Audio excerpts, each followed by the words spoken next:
Hello. Today we'll be talking about the sine and the cosine ratios. Shouldn't cause a lot of confusion. Chances are you are not familiar with any other objects which are called sine and cosine, unlike the tangent we looked at previously.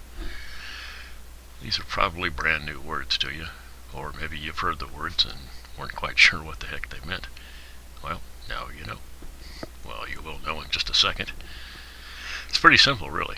The sine is, again, a right triangle ratio. And just as the tangent was opposite over adjacent, the sine is opposite over hypotenuse. Naturally, we had to bring the hypotenuse into this somewhere. Right triangle has two legs and a hypotenuse. So if we're going to come up with functions that describe the ratios of the sides, might as well use all of them, right? The tangent only used these two. The sine uses opposite over hypotenuse, and the cosine adjacent over hypotenuse. Kind of simple, really, which makes sense. It's frequently the simplest concepts that end up being the most powerful. Trigonometry.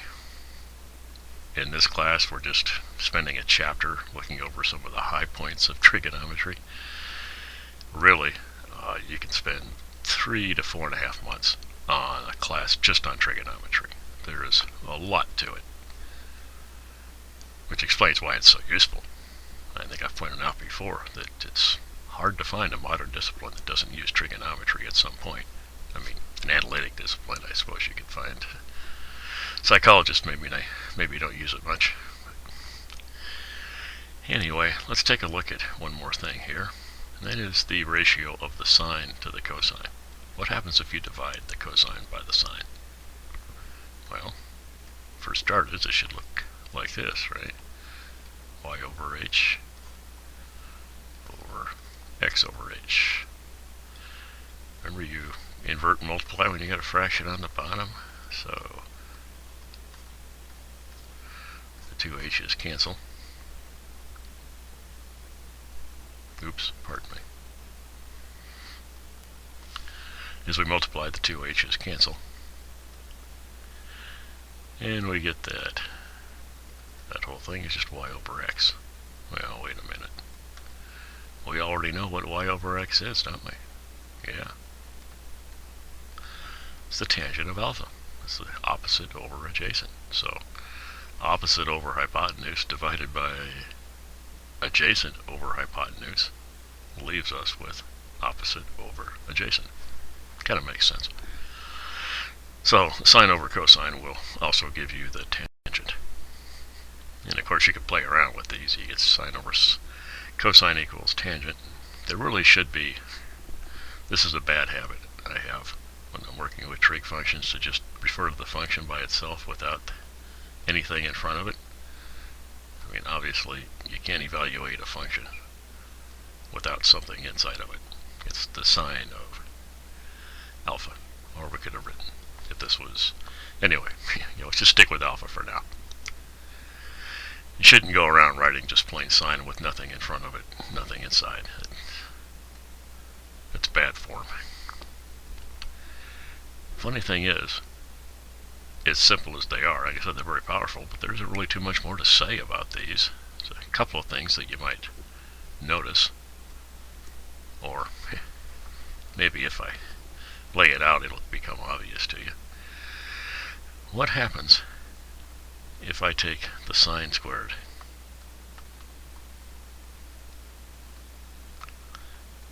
and the cosine squared? Well, let's take a look here and see what happens. This will be y squared over h squared. Right? This will be x squared over h squared. Now we have a common denominator, so we can write y squared plus x squared over squared. Now y squared plus x squared, that's the sum of the squares of the two legs. Well, we already know, because Pythagoras told us so, that equals h squared. So we end up with h squared over h squared, which of course is just 1. And this may not get used much in this class, but it doesn't hurt to know about it, because when you study more trigonometry, this right here is, remember I mentioned the term trig identity? There are formulas in trigonometry, which are, they're equalities. Just like all those ratios we learned with the ratios of the right triangles when we drew an altitude from the hypotenuse, from the hypotenuse to the right angle. Well, there's a whole bunch of trig identities, and this is probably the first one, and one of the most used. Sine squared plus cosine squared always adds up to 1. And this identity becomes fairly useful when working problems with sine and cosine. And there's some more things you might I should tell you about. As this gets large,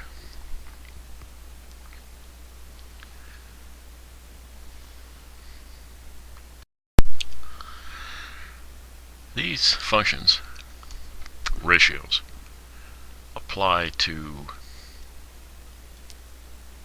right triangles.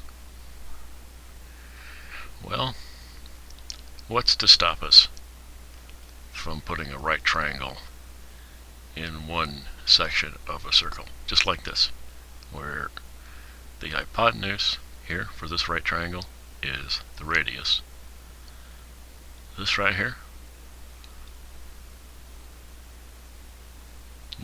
this is parallel to the y-axis, so this is in a sense the y value. The distance from here to here would be the y-coordinate, and the distance from here to in other words, the length of the leg, that would be the x-coordinate. So if you can put your right triangle inside a circle here, and remember, this circle has radius equal to 1. So this is 1 right here. That is the length of this. Hypotenuse is 1. Now, for instance, our tangent function was this, which would be just like our change in y, and this would be just like our change in x. So why does you've seen before that the tangent becomes infinite as this angle gets close to 90 degrees. Well, watch what happens as I move this point here of the right triangle along the circle. Well, you can see that the horizontal distance, the x, becomes smaller and smaller until it gets down to where it becomes 0, and then we can't do it anymore. And if we come back down this way, well, you can see that, for instance, when the radius we've drawn, that's this hypotenuse here, appears to have about a slope of 1. Well, that's right when this leg and this leg are equal. In fact, we have an isosceles right triangle, or you could say that y equals x at this point. Remember, we can call this distance from here to here the y-coordinate because we're on a unit circle. If we were on a unit circle, none of it would still work, but it wouldn't be the sign. This way, it does. And there is one more thing that I should point out about these sine and cosine functions.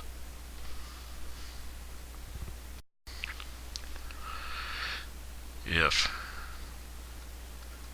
this is y and this is x, and here we have our hypotenuse, then sine, and let's say this is the angle we're going to work with, sine of alpha is y over h. Well, remember, I said this is going to be a circle with a radius of 1, so we're going to let h equal 1. So that means, let me put it down here, h equals 1 implies that the sine of alpha just equals y. Well, the part I didn't mention that's kind of important is that the legs, as you know from previous studies of right triangles, either one of the legs in a right triangle is always larger than the hypotenuse. That can't change. There's no such thing as a right triangle with one leg shorter than the hypotenuse. It can't happen. Which means, if y is always smaller than h, then it must be true. And actually, this is an equality. It's less than or equal to 1. And in fact, you can put it on the other side too, because they do have negative values, so it's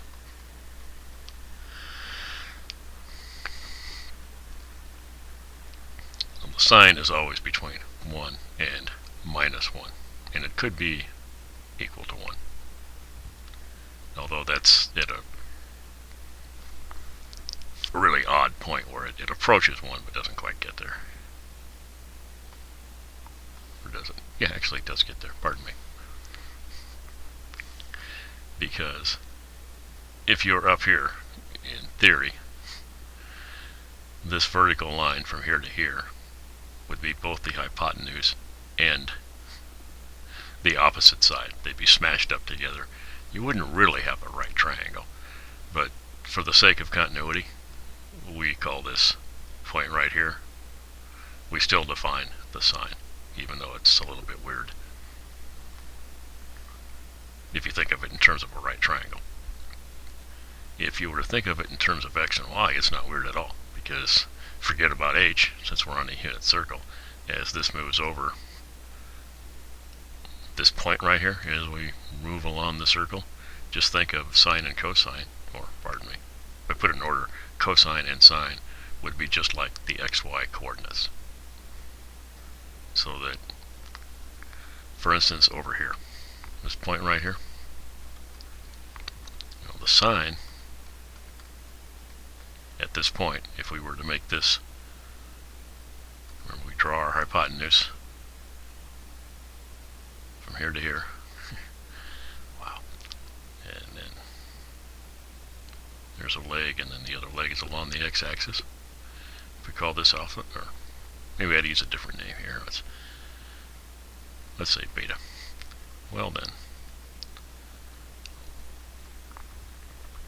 the sine of beta is going to be 0.707.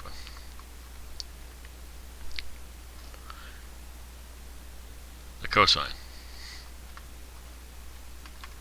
is also going to be 0.707, because I drew this, tried to draw it with a slope of 1, or pardon me, minus 1.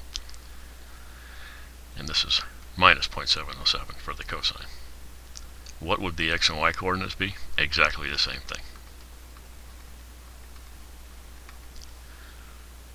That's because this has length 1, this has length 1, this has length 1. Any radius you draw here, which will be your hypotenuse for a new right triangle, it's going to have length 1. That's the reason this works, that you can see that, well, it's the reason you can do it this way, put it that way. So even though we're talking about right triangles, and this angle is always going to be, with respect to an ordinary right triangle that's not on a coordinate system, between 0 and 90.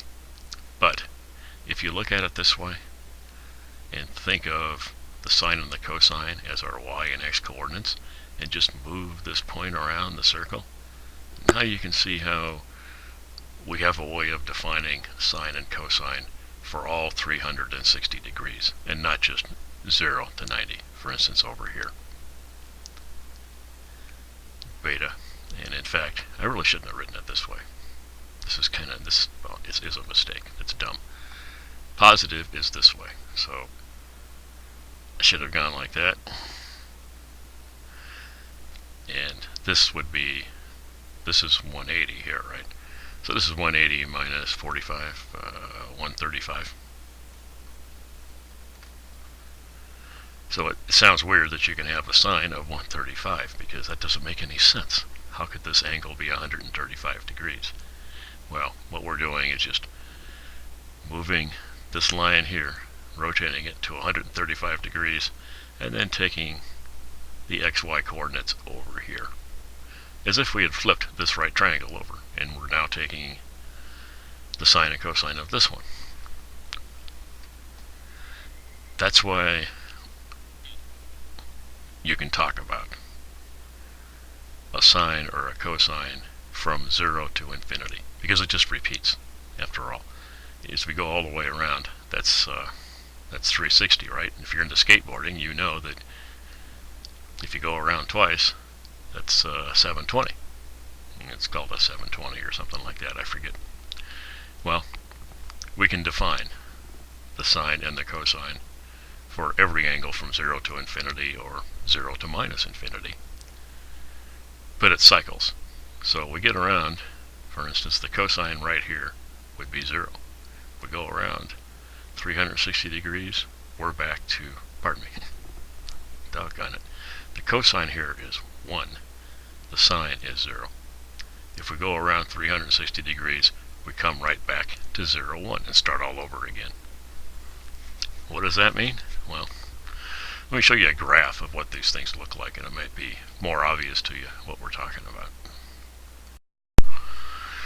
Here I've drawn a graph of these functions. Notice that the tangent is quite a bit different from the other two. That makes a reasonable amount of sense. When you remember the right triangle, the opposite over the adjacent, the opposite could get smaller and smaller. But with the tangent, with the sine or the cosine, which are the quotients of, in the case of the sine, it's opposite over hypotenuse. The hypotenuse is always larger than the sine, and it's always larger than the cosine. So you don't get that situation where the denominator goes to 0 and the whole thing explodes. That doesn't happen with the sine and the cosine. What happens is just like what I showed you before. As we spin all the way around, we start here, say, for the sine at 0, because our right triangle, maybe I should flip back and forth on this. If we can look at our triangle inside of our circle, get this and this, go back and forth and look at them, you probably see what I'm talking about here and why the graphs look like what they do. For instance, the tangent part. Well, as we move our right triangle along this, you can see that it goes to infinity. And here, I don't know if it'll go back. Yeah, I won't do that. And here it goes to 0. So, and the same thing would happen in this quadrant, where it would go from infinity down to 0. Here it would go from 0 to minus infinity. And then here from infinity, minus infinity, back up to 0. And that's exactly what we're seeing right here. Let's start with this one. Here we are at 0, and we're heading up and up and up, and that just continues straight up. It never crosses 90, and then it goes from negative infinity, because what happens when you cross 90? Well, let's take a look down here. As we go across over to here, x becomes negative. That's why the tangent becomes negative. It'll have the same size, but it'll be negative. So what we did was, as we cross 90, we flip over to minus infinity, and then it starts coming down to 0, and then back up. At 180, it hits 0 again. What about sine? Similar situation, except that it never goes to infinity. It just cycles through. We start out with our sine way down here, and now we've got the opposite over the hypotenuse. Now the opposite is nearly 0, isn't it? And as it gets smaller and smaller, it's going to become 0. And the size of the hypotenuse won't matter. Now, as we continue up, the sine, with respect to the hypotenuse, gets bigger and bigger and bigger until it becomes almost as big as the hypotenuse. In fact, if we could cross the y-axis here, I'm using software for a right triangle, and the computer knows that a straight line is not a right triangle, so it's not going to let me produce a straight line here. But mathematically, we can consider this straight line to be kind of a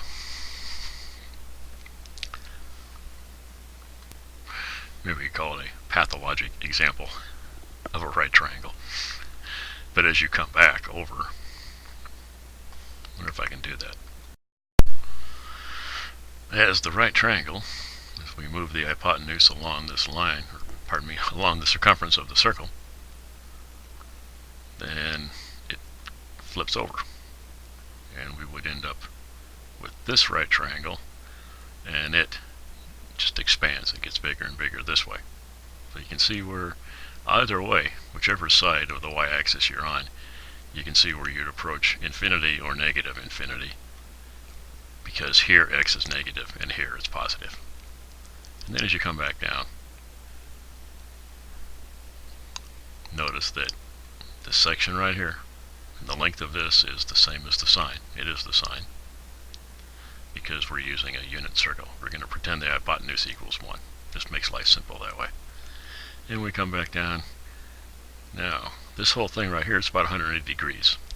Well, it's exactly 180 degrees when you go through a half circle. Well, the sine will drop back down to 0 again, won't it? Just like what we showed right here.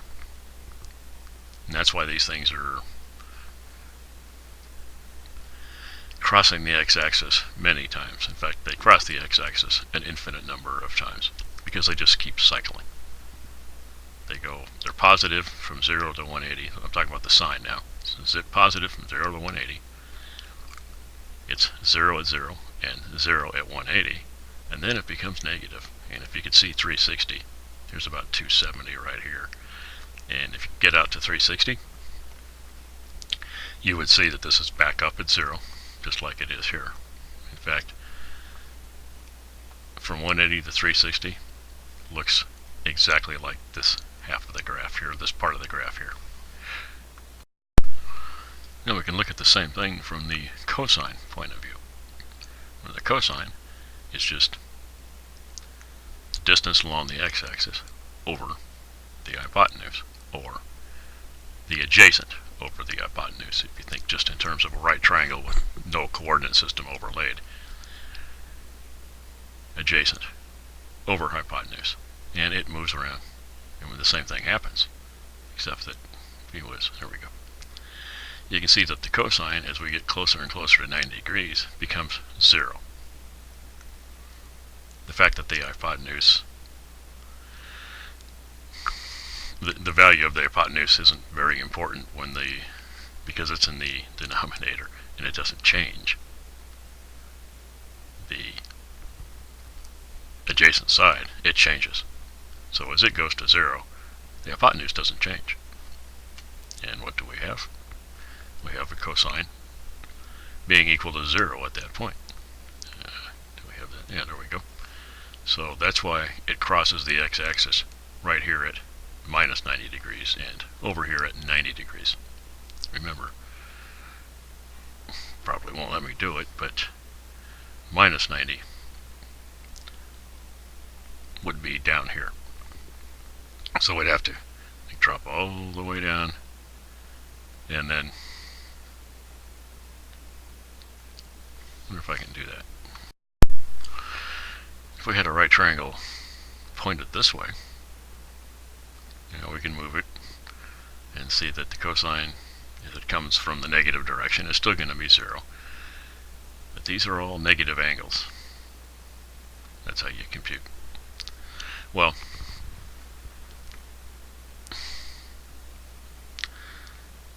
by negative I mean if you're going down.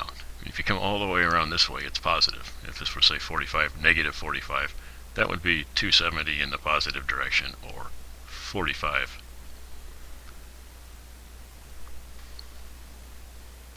And of course, I just threw a wrong number at you. If this was negative 45, this would be 315 all the way around. If you go around the first 3 quarters, this right here, this would be 270. This is 90, 180, 270, and then back to 360. So if we go in the negative direction, there we go.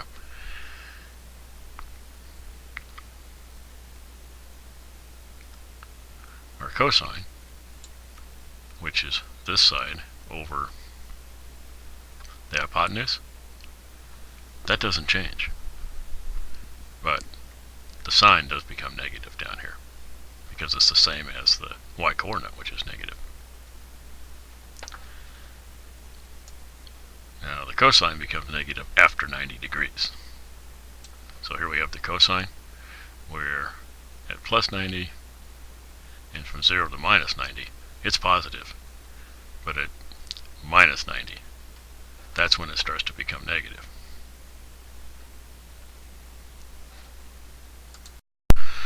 So the positive and negative cosines pretty much follow the positive and negative y-axes. If you're from 0 to 90, 0 to 180, the sine is going to be positive because you're in the upper half above the x-axis. If you're at 180 to 360, the sine is going to be negative because you're down here in the lower half. For the cosine, from 0 to 90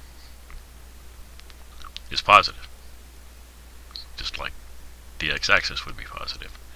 Over here, from 90 to, say, 180, well, that's negative, and 180 to 270 also. So 90 to 270, the cosine is going to be negative in here, and it becomes positive again after 270.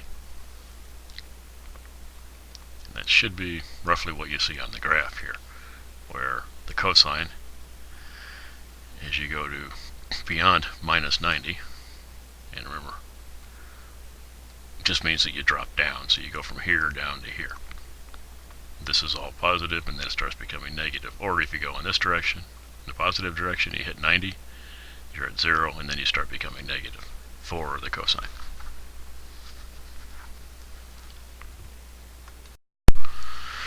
One more thing you should probably be aware of. Just like with the tangent, we have, of course, a right angle here. And that means alpha and beta add up to 90 degrees. Well, if the cosine of alpha is x over h, and the sine of beta is x over h, well, the relationship between these two angles is that beta is 90 minus alpha, or alpha is 90 minus beta. So we could write that the cosine of 90 minus alpha would be the same as the sine of alpha. In other words, the cosine of 90 minus alpha would be the cosine of beta. That would be adjacent, which is y over h. Adjacent over hypotenuse, y over h. However, the sine of this would also be y over h. So if we shift it by 90 degrees, we can just flip back and forth between the sine and the cosine. And the previous graph showed the sense of that, because if you shift, if you go backwards to that graph and take a look, you can see that if you shift the sine of the cosine forward or backward 90 degrees, they end up right on top of each other. By right on top of each other, I mean they end up being exactly the same function, the same curve. Like right here. This is the cosine. Well, if I shift this 90 degrees this way, notice the shape of this blue-green and this green part, this blue line and the green line The shapes look pretty much identical, don't they? They should look identical because they are.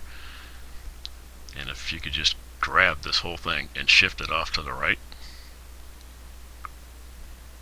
90 degrees, it would just be right on top of the sine. There would be no difference between the sine and the cosine function if you shifted this. Or you could shift the sine 90 degrees forward or 90 degrees backward.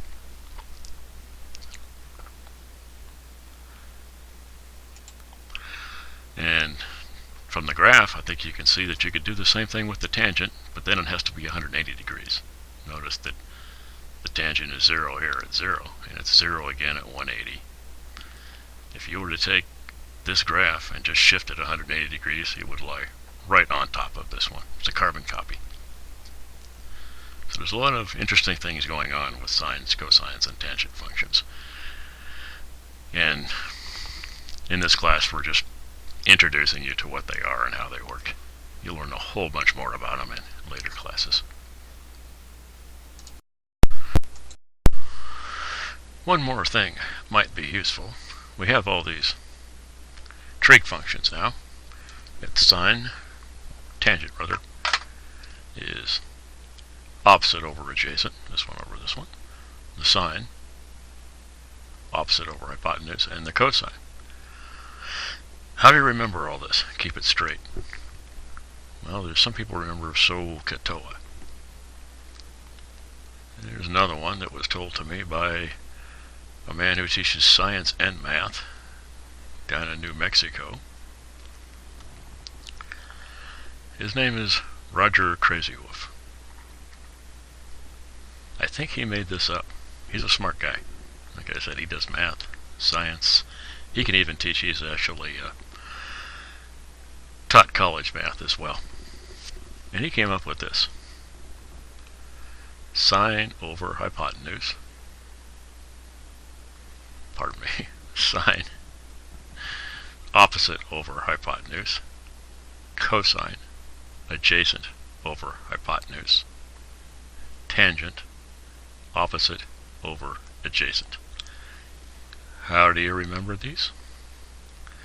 There's a little mnemonic device he came up with. Some old hippie caught another hippie tripping on acid. That phrase is fairly easy to remember. And the first letter of each word gives you the order of sine, cosine, and tangent. It's pretty easy to remember that there's something over something. I mean, there's only three sides to a right triangle. Sine, cosine, and tangent are all ratios of these sides. So, opposite over hypotenuse, adjacent over hypotenuse, and opposite over adjacent. And it's not too hard to remember that those are the three ratios. The hard part is keeping them straight. Which one's the cosine, which one's the sine, and which one's the tangent. And this one might help. Some old hippie caught another hippie tripping on acid. Now that you're total experts and know everything there is to know about sine and cosine, let's work some problems. Or, maybe more accurately, let's watch some other people work some problems and see what they did wrong. Explain why the postal clerk's statement is incorrect. Alright. Sine of A. Well, there's A right there. And what is the sine? Opposite over hypotenuse. Well, you could say he got his opposite and his adjacent confused, or you could say he got his sine and his cosine confused. This would be correct if they asked for the cosine. The cosine is the adjacent over the hypotenuse, but the sine is supposed to be 12 over 13. That's pretty simple. That's about all there was to this. Now our job here is to figure out what x and y are, or what x is and what y is. It's kind of weird now. We don't have too many dimensions, and yet we can figure all this out. Why? Well, because we know trigonometry. We could instantly compute the ratio of x over y. That would be the the tangent. Normally we write y over x because y is the vertical, but this time they put x over here in the opposite, so the tangent in this case is really x over y, which equals the tangent of 32 degrees. We could get a number for this and then set that equal to 18. That'd still leave us a little bit messed up because we'd have two numbers set to 18 and we'd have no way to sort out what was what. We'd just have the ratio of x to y, but wouldn't know what x was or what y was. What about a different ratio? Now we've got numbers that'll tell us what the ratios between sides and hypotenuse are. Oh, the sine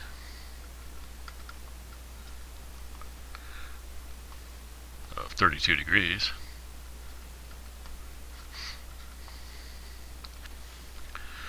would equal x over 18.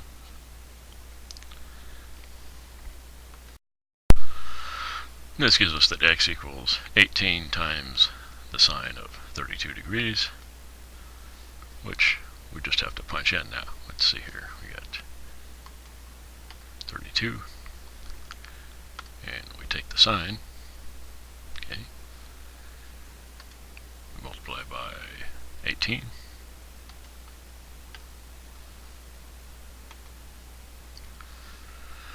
and that's about 9.5.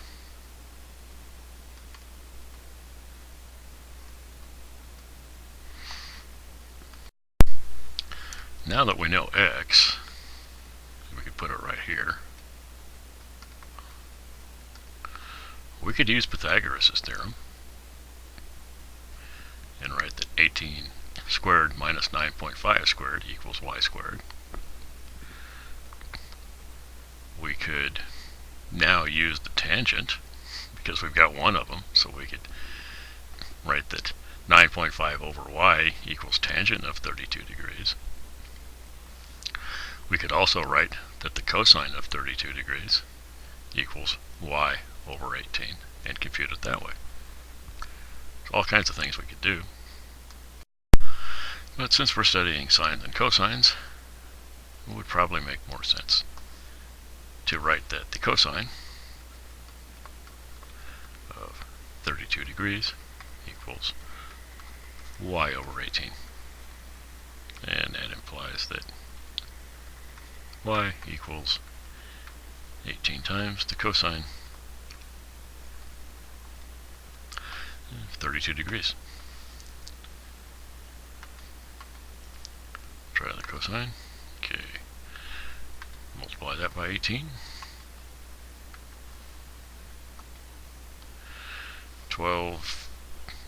15.3.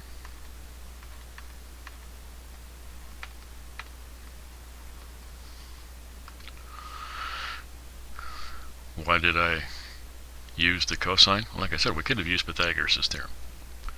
But it's not only okay to do things the easiest way possible in mathematics, you'll probably get even more credit for doing it the easy way. Seriously. In mathematics, lazy rules. Whatever is the easiest way to do it, that's probably what they expected you to do, and that's probably the right way to do it. Mathematics isn't about showing off. It's about getting the right answer the easiest possible way. You don't get points like in gymnastics for doing things really complicated. Now here they want to know which one of these expressions could lead you to PQ. And PQ, let's just write H right up there, right off the bat, so we keep in mind what it is we're talking about here. Well, we could take the sine of 29 degrees would be 10 over H. So we'd have that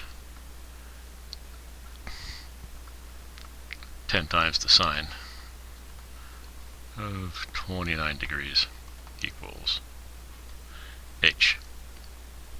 Remember, the sine of 29 degrees was, pardon me, instead of being clever, let me just write it out like I should have done. sine of 29 degrees equals what? Opposite over h.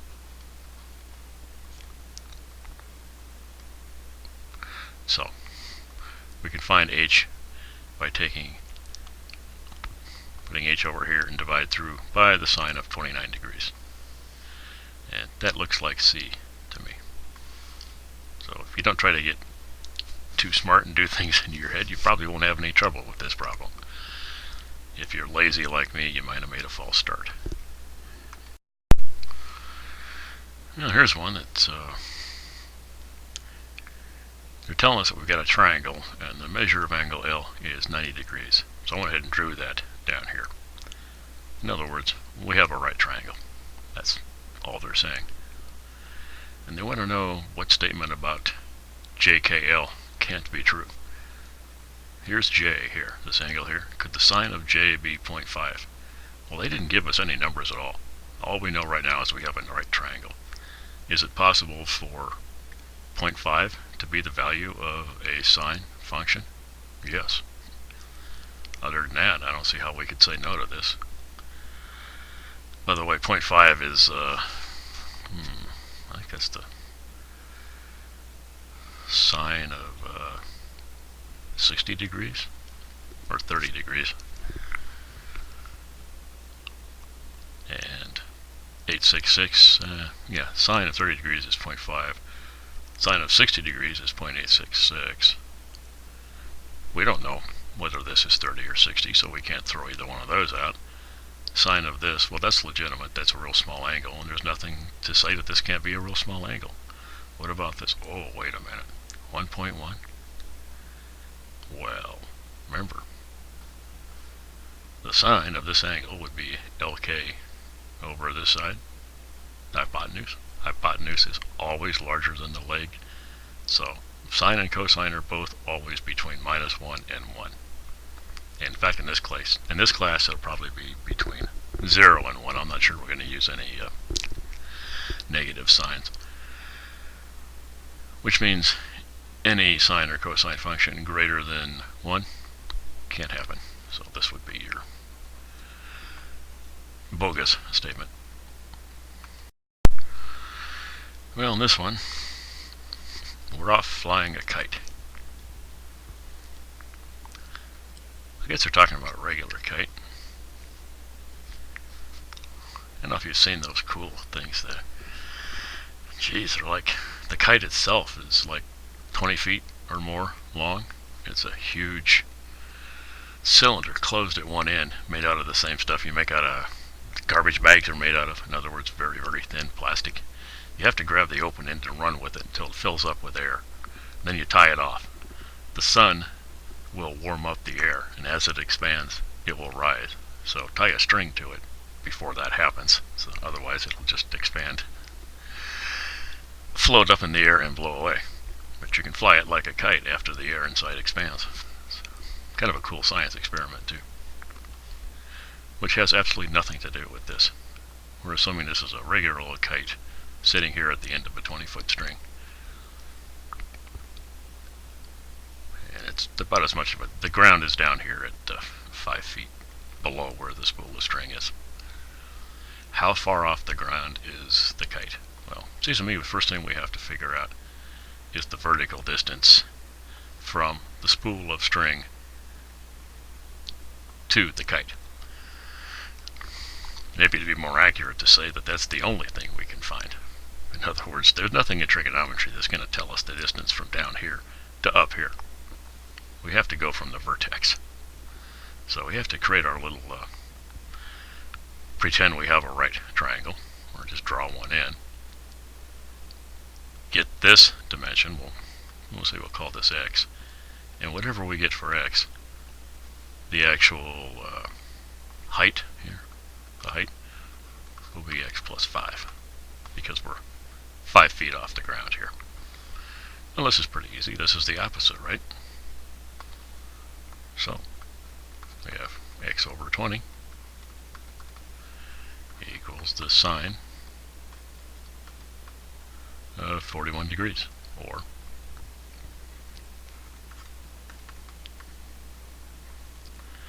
x equals 20 times the sine of 41 degrees.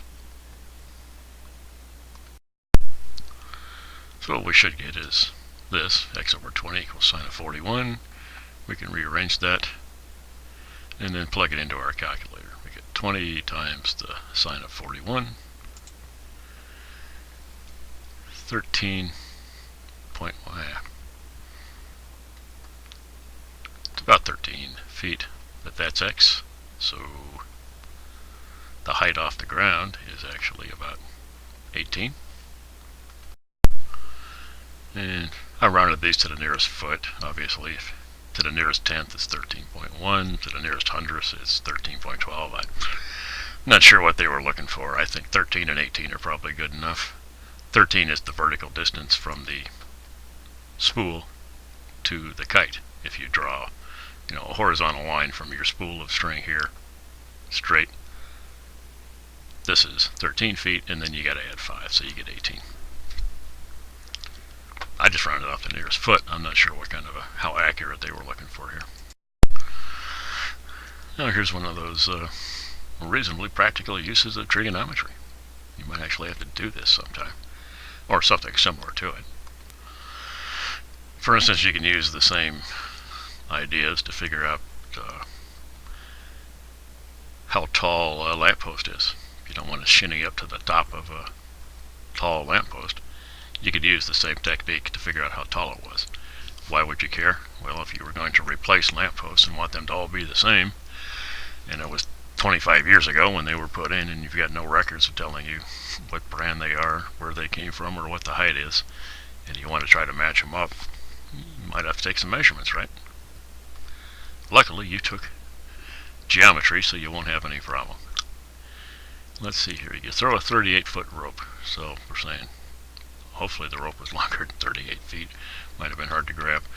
But let's say the rope was probably 100 feet and they threw it out and it took 38 feet from the window, I think, to the ground. And measures this angle as 70 degrees. So the question is, what's the distance from the bottom of the window, where the rope is, to the ground? Well, this should be easy. This is 70 degrees, right? This is the hypotenuse. So the sine of 70 degrees, opposite over hypotenuse. Let's try it.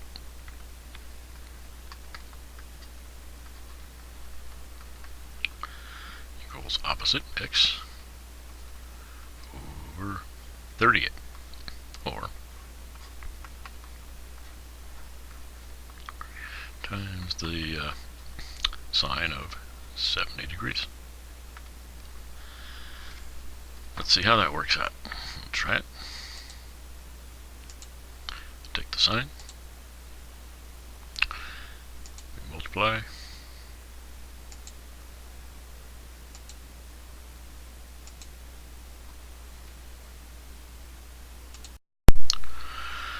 And I get about 35.7 for this.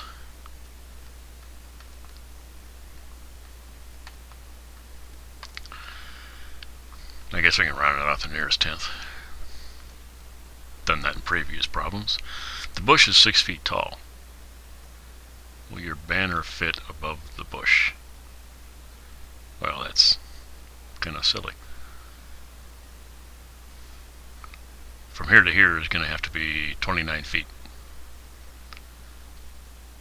Well, subtract 6 from 38 and you get 32. So we got 3 feet to spare right here.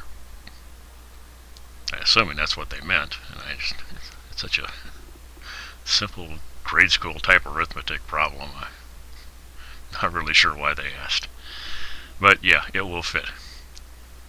Suppose you need to find how far from the school your friend needs to stand. I'm not even sure what they mean by that.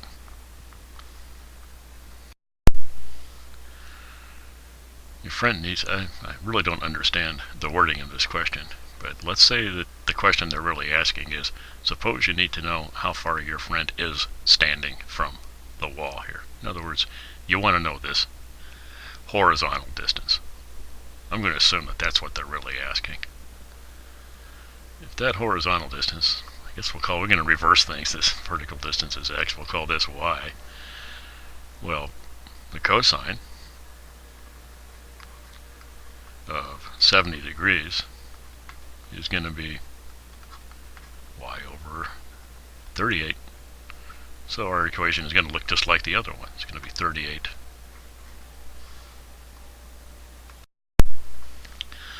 I punch that into the calculator here. Get 38 times the cosine of 70. And get that he's standing about 13 feet out. And I could write that down here. I don't know if you can hear that noise in the background. I'm going to have to stop for a while. I don't know what's going on, but somebody outside is knocking down a house or something. Okay, I had to cut that off for just a second.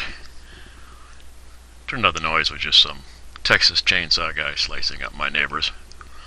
Nothing important. I think we've got this one all worked out, right? Turned out that the bottom of this window here is 35.7 feet above the ground. We've got a 29-foot banner, and this bush here is 6 feet. So the banner will fit just barely. And the other question was this person here. How far from the wall is he standing? And we used the cosine to get that. That was 13 feet.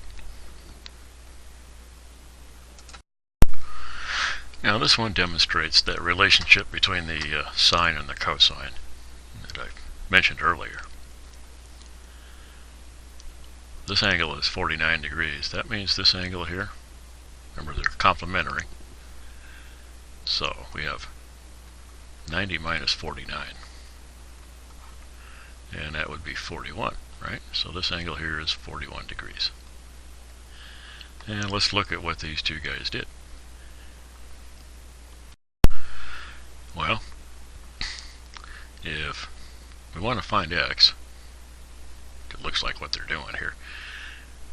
We could write that the sine of 49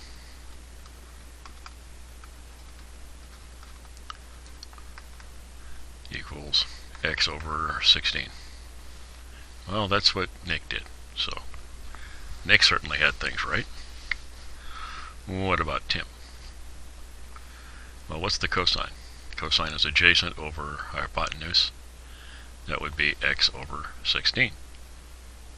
But the cosine of 41 degrees, not 49. So it turns out, I guess I could just go ahead and write it down here. Cosine of 41 also equals x over 16, which is, I showed before. The cosine of 90 minus alpha is the same as the sine of alpha, and vice versa. So the cosine of 41 degrees, sine of 49 degrees, they will turn out to be the same thing. And that's about it.